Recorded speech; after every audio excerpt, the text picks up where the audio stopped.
Come the 30th of October, Southeast St. Mary have a choice to make. And we have the evidence before us.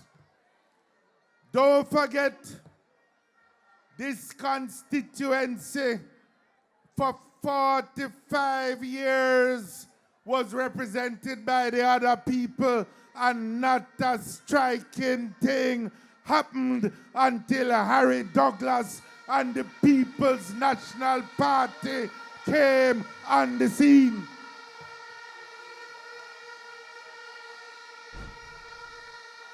It's after Harry Douglas come that we had the first high school in Southeast St. Mary.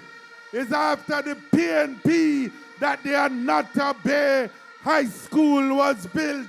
Remember your history, or you will be condemned to repeat the errors of the past.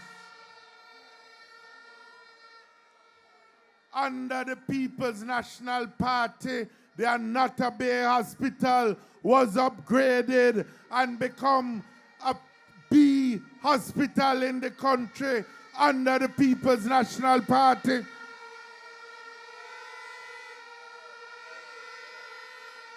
Under the People's National Party, the North Coast Highway get built. And with Harry Douglas, we get road from Freetown to Brainerd to Louisburg. Enfield Main Road under green. Belfield Main Road under green. Under the People's National Party, the St. Mary Technical High School was built. Bramley Hall School was built. And Anata Bay Hospital upgraded. We have a choice to make, comrades.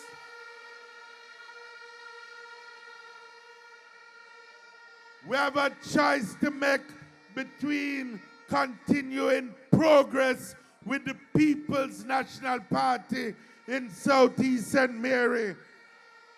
Some people want to give you a one-day bellyful and then forget about you like them did for the whole 45 years before that.